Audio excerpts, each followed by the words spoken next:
नमस्कार प्यारे हिंदुस्तान न्यूज 24/7 में आपका हार्दिक स्वागत है। खबर झज्जर से।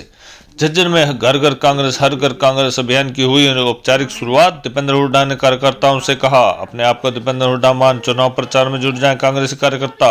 सांसद दीपेंद्र हुड्डा ने खट्टर सरकार पर लगाया आरोप। बीजेपी सरकार ने बाढ़ से एम्स के मंजूरशुदा 10 संस्थान, मेट्रो विस्तार, इंटरनेशनल एयरपोर्ट, डिफेंस यूनिवर्सिटी आदि परियोजनाओं के लिए 10 साल तक नहीं दिया कोई बजट। सांसद दीपेंद्र हुड्डा ने झज्जर के बूथ कमेटियों की बैठक ले कार्यकर्ताओं को सौंपी चुनाव की कमान। दीपेंद्र हुड्डा ने कहा, बीजेपी जेजेपी जा रही है और कांग्रेस सरकार आ रही है। पिछले 1 साल में 35 पूर्व विधायक, पूर्व मंत्री कांग्रेस पार्टी में हो चुके हैं शामिल। दीपेंद्र हुड्डा ने 25 फरवरी को झज्जर में होने वाली प्रदेश स्तरीय रैली का दिया न्योता। इस चुनाव में हरियाणा की जनभाव को बचाने की लड़नी है लड़ाई। सबको इस हकीकत का पता है कि हरियाणा में किस सरकार ने किया है काम। झज्जर से संतोष सैनी की रिपोर्ट। बात नहीं कहना चाहता। 10 साल से आपने बीजेपी को मौका दिया है, देश में भी और प्रदेश में। लोकसभा चुनाव की बात मैं आज बाद में करूंगा, लेकिन पहले प्रदेश की मैं बात करूं।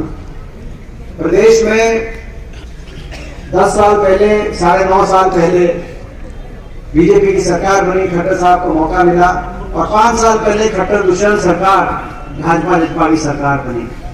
इन 10 साल में मैं पूछना चाहता हूं, 10 साल बहुत बड़ा लंबा समय होता है। हुड्डा सरकार का कार्यकाल भी 9.5 साल का रहा था। आपने 9.5 साल की ये सरकार भी देखी। इन 9.5 साल में मैं पूछना चाहता हूं आपसे, इन्होंने अपने इलाके में कुछ काम किया? कुछ नहीं करा भाई साहब, कुछ नहीं करा। और मैं पूछना चाहता हूं कि मुख्यमंत्री जी ने, उप मुख्यमंत्री जी ने, इन लोगों ने, इस सरकार में आपका मान सम्मान किया?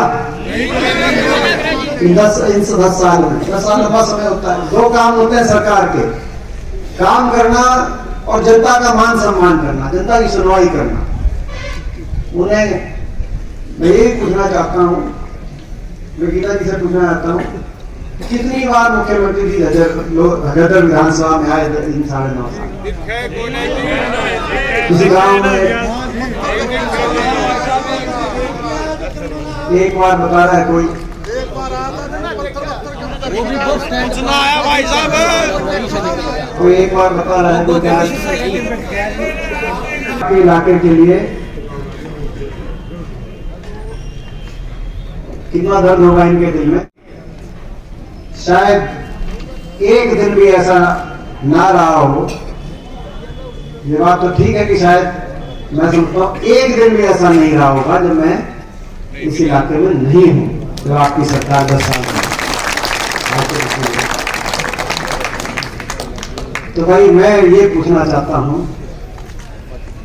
मैं झज्जर की छत्तीस बिरादरी से पूछना चाहता हूं, आपको अपने की पराये की जो है पहचान अब इन 10 साल के कार्यकाल के बाद अच्छी तरीके से होगी कि नहीं होगी?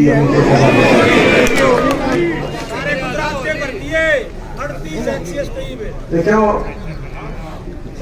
ये सरकार जो बीजेपी की सरकार, हरियाणा में बीजेपी जजपा की सरकार, मैंने भी अपने इलाके की बात करी, सबको पता है। आप किसी दूसरी पार्टी वाले से भी पता पूछोगे तो सबको पता है कि हरियाणा में किसने काम किए और अपने झज्जर में किसने सुधार किया, रोहतक में किसने सुधार किया, सबको पता है। ये कहने की आपको जरूरत कहीं नहीं, सबको हकीकत पता है। लेकिन ये और बातों में उलझाने की कोशिश करते हैं। ये हरियाणा की सरकार हरियाणा को विकास की पटरी से उतारने वाली साबित हुई है, केवल झज्जर ही नहीं पूरे प्रदेश को।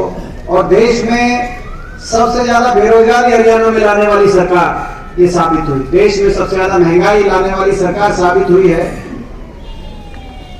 देश में एक अहंकारी सरकार के रूप में भी साबित हुई है। जन सुनवाई नहीं, 9.5 साल तक मुख्यमंत्री जी कहीं गए नहीं। जैसे झज्जर की बात है, बादली में पूछ लो कितनी बार आए हैं।